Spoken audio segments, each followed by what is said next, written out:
Well, hello everyone, and welcome to our final video about Moo. You're probably wondering where we've been for quite some time. Well, quite simply, trying to do a van build, as we've said before, with no workshop is a little challenging, and we have to fit it in with the weather. And also, unfortunately, my mum's been ill since August last year, so a lot of weekends were spent visiting and helping my brother with that. Unfortunately, she passed away, but time for new beginnings, time for new things. This van is now completed, and we're going to take you through the history of Moo. So we started off, what was it now? It must have been close to 18 months ago that we first bought Moo, and it was in a real state. It was an old tyre and battery changing van. When we opened up the back doors the first time, it was just full of holes. We've made quite a transformation. Yes, I have fiberglassed 80 holes in the floor. As well as added a whole lot of wood, insulation, a kitchen, a bed, all kinds of things to make this once tyre van into a proper camper van. So we've liked to think that we've done this to quite a high spec. We didn't choose cheap products when we were choosing things like fridges, sinks, hobs, fans, or anything really. I wanted it to be a van that I would like. We never bought this with the intention of keeping it for ourselves. It always was going to be a project, and I've tried to keep it as neutral as possible. But the theme is kind of bringing the outdoors indoors. So there's like lots of wood. There's a bit of a plant theme going on with the bedding and furniture, with the bedding and the soft furnishings. But I mean, all of those things can be changed if that's not to your taste. We did the electrical system from the ground up. There was, a plain old panel van doesn't have a leisure battery, so we've had to put one of those in. To the point now where we're full of 240 volt sockets, 12 volt sockets, USB, as many as you need. Well, at least we believe that. So it's a fully sustainable off-grid camper van for a good few nights before you'd need to pop to a campsite to empty your toilet or to plug in to recharge if the weather's not so sunny. Now we'll take you on a show round of Moo. Let's see what we've done. Let's start with the seating area in this van. Seating for 3.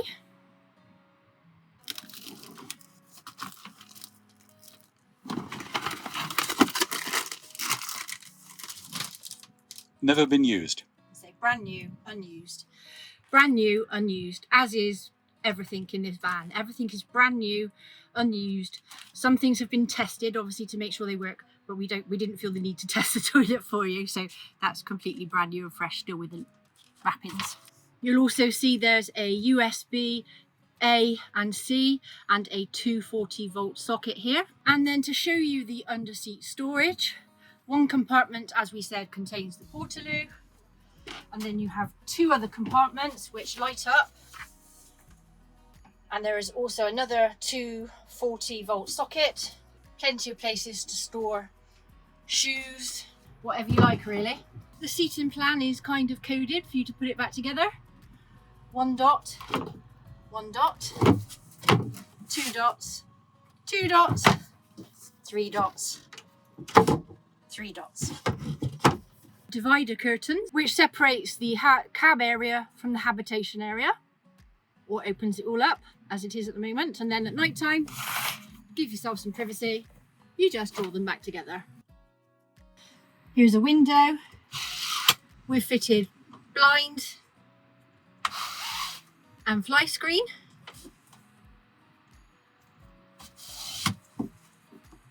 And then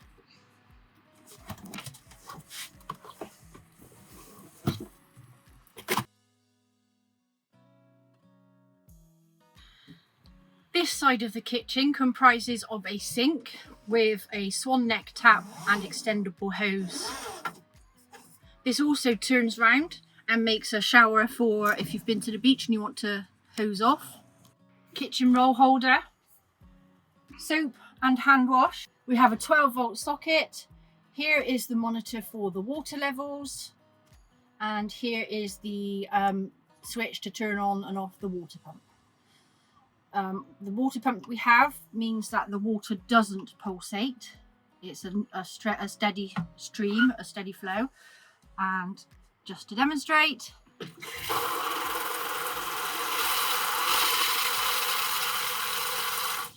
the kitchen unit comprises of 3 drawers and 1 cupboard. The top drawer is for your cutlery, and then I would suggest that the middle drawer is for tea towels, etc., and the bottom drawer for your pots and pans. But of course, it's your van, you can put what you like where you like. And then in the cupboard, you'll find that there is a kitchen waste bin, there is a dustpan and brush, there is also hanging up a silicone mat for you to, when you're draining your dishes, then you can just put it out, saves your worktop, and it will run into the sink. That's also included. And as you'll see, there is a flip up top here which extends the working area for you. You'll see that I've lined everything with anti-slip rubber matting just to stop rattles and shakes and wobbles. You'll also notice that there was lighting inside the cupboard. There's also lighting in the opposite cupboard. Above us, on this side of the van, we have 3 large units, cupboards for storage, soft open, supported brackets to keep the doors open while you're rummaging around to get whatever you want. Again, I've lined it with anti-slip matting. And then we have soft close as well. Moving over to the other side of the van, here you will find a 2-burner gas hob. We also have an electric portable induction hob which comes with the van. We have some cooking utensils here. Again, this is included in the price. An ILB kettle. Above here we have the control panel. So we have lighting, which is the lights above us, a light above the storage area above the cab, and a third light turned on, the awning light and the welcome light. This panel here is for the inverter, and this one here is for the diesel heater. So you can keep warm all year round. So this isn't just a summer van, it is kitted out for winter as well. Moving down below the worktop, again, we do have another flip out, handy for putting your laptop on or for eating at, or just additional workspace. You will have seen in one of the drawers some pan protectors, so if you want to put your pot pans down, then you can protect your work surface. Again, those are included. Here we have an LG compressor fridge with freezer compartment. You can set the temperatures for the plus and the minus as you see fit. In this cupboard, you'll see this is where the gas cylinder is housed. Also has lighting. You don't have to have it multicolored and changing. There is a remote control. You can set it to just one steady color of your choosing. And on this side of the van, we have a further 2 cupboards for storage. Again, they stay up and they're soft close. In this overcab storage area here, we have the silver screen, which is a wraparound, so it does your side windows, your front window and your side window. Keeps the heat out or in, depending which time of year it is, and also more added privacy. And as you can see, it's a lit area as well. Just for fun, somewhere to hang your keys.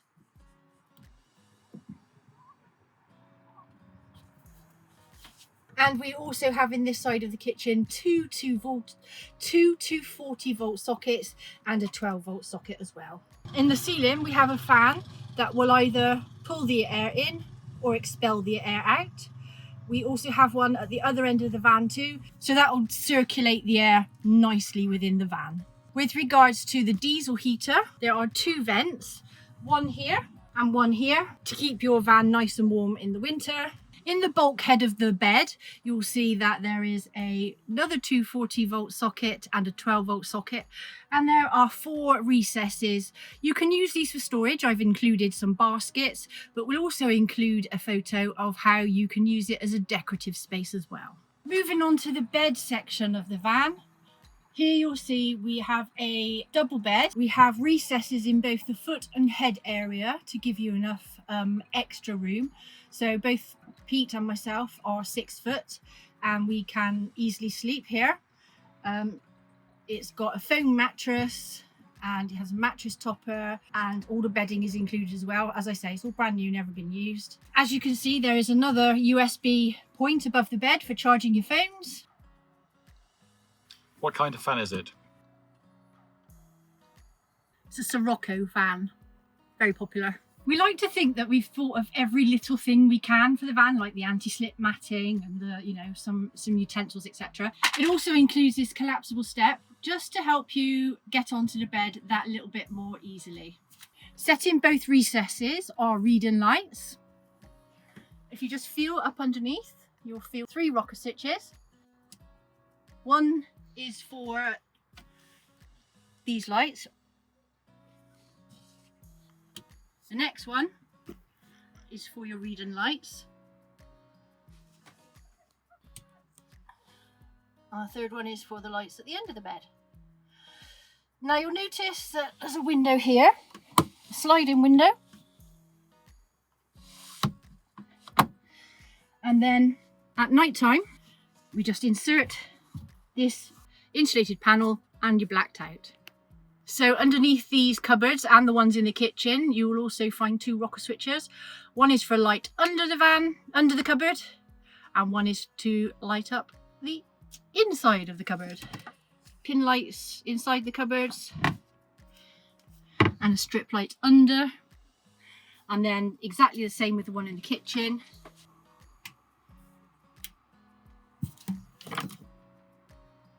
Obviously, we take health and safety very seriously, so you will find a carbon monoxide detector and a smoke detector as well in the van. So you'll hear us having referred to this van as Moo, and in homage to that, we have a Highland coo on the side of the bench here. And for those of you who haven't watched our earlier videos, this is why the van is called Moo. I'm just going to take you on a quick tour around the outside of the van now. So first of all, this is your water fill point. Lockable as well, always handy. Here we have the fresh water drain and the grey water drain. So we have an onboard clean water tank of 60 litres? 60 litres capacity, and we have a waste container of 30 litres capacity. This is the small sliding window that you saw in the bedroom. And then this is another window, exactly the same as the one in the other side. So fly blind, concertina blind, blackout for you. I can do that right now. Here you can see the dash cam, the reversing cam, and down here is a handy speedometer. We have 16-inch tyres with 225 profile, so slightly larger. We can't afford the Rogue alloys that everybody seems to be putting on their vans these days, but of course if you've got a spare bit of cash, then you could always pimp up your ride and change them. As we've said, there's plenty of solar on the roof, so we are sufficient for off-gridding for quite a few days. But if you want to hook up when you get to a campsite, then you've also got your normal hookup point there as well. We have 180-degree barn doors at the rear here. I've affixed some cargo nets here, so if you want to put any bits or bobs in, then you can.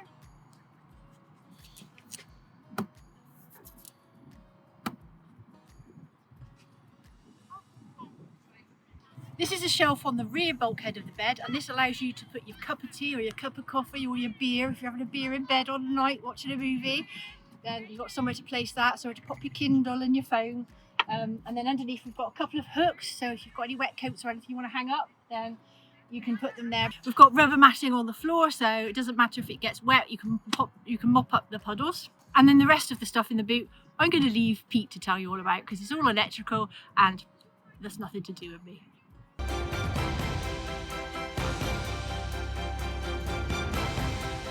There are a couple of electrical items that I need to cover in some greater detail.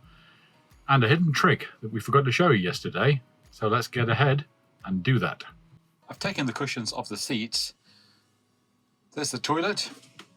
Here's the middle compartment and the end compartment. But a closer look at the middle compartment reveals the 240 volt outlet and a little bit of woodwork. And why is that there? Hold on 1 second. It just fits our power bank. And there it starts up. I plugged it in. It's now charging from the charger, inverter and battery. If you have a bigger power bank than this, quite a small one that we have, it's a pretty easy job to move the 3 bits of wood to give this a bit of bracing. So it's not moving when you're driving. Let's have a quick tour of the electrical systems in the boot. In this box over here is our 200 amp hour battery, which comes to about halfway down. Now it's an easy enough job to take the lid off this box and put in a longer battery, should you so desire. And there's the battery itself. So just hit the little switch over there. You can see the display, 14.4 volts, 100% charged, and temperature of 22.5 degrees Celsius. Back end of the diesel heater, we've got the isolator for the shore power coming in, as well as a distribution board for the sockets going out. 2000 watt Renergy inverter charger, 50 watt Renergy combination solar and B2B charger. This one also has quite a nice trick that it can keep your engine battery topped up. So if it's a sunny day, no more flat engine batteries or starter batteries, however you want to call it. Everything is isolated. The switch up there is for the fridge. This is the main battery isolator, the inverter charger isolator. It's also fused. Decided to use mega fusers where appropriate in this installation. Solar isolator. We have a 220 volt socket over here, as well as a USB-C and A. Here are a couple more mega fusers. Above those, over here, is the internet modem. I put a puck antenna on the roof of this thing, so the signal is actually quite good. Main 12 volt fuse panel for things like the interior lights. And over here is an isolator for this little box. As we had a bit of spare space in this cupboard, flip the lid, and what do we have? There, we're including a hookup cable, EHU cable or shore power cable, whatever you want to call it. Here are the pair of switches for the lights in the garage. One for the front, one for the back. And those things are just simply mounted up inside the bed beams. Let's switch those on.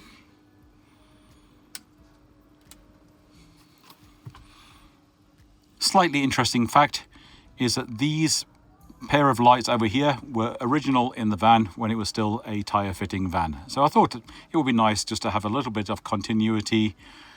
You know, original van, recycle at least 2 parts from it, and there we go. Over there is the freshwater tank. Oh, that looks weird through the camera. It's actually a bit of a ray of sunlight. It's not a missing bit of paint. That's a 60 litre water tank. Shore flow pump, accumulator. This is the fill pipe going into the freshwater tank, and we've also got the level sensor over here. Down there, just about make out the water filter and one of the 2 shut-off valves. At the last minute, we decided to put in a couple of extra micro LEDs, one showing off the battery on that side and one for the pump. These 3 switches can be activated from the Renergy app remotely. Handy if your van is parked in the field at night, you're on your way back to the van, just quickly switch on the awning light and the welcome light.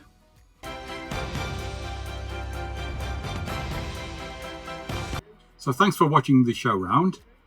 We hope you like what you've seen. We're very proud of what we've done. We're not professionals by any shape, form or fashion, and still aren't after one build under our belt. Remember, the van is for sale, and if you're interested, drop us an email. I'll pop up the email address on screen and make sure there's a link in the description below. We will include somehow or other the full spec of the van. Yeah, even if we've got to email it to you. Yes. But basically, whatever you see is included in the price. Thanks for watching. See you soon. Okay. Bye. Bye.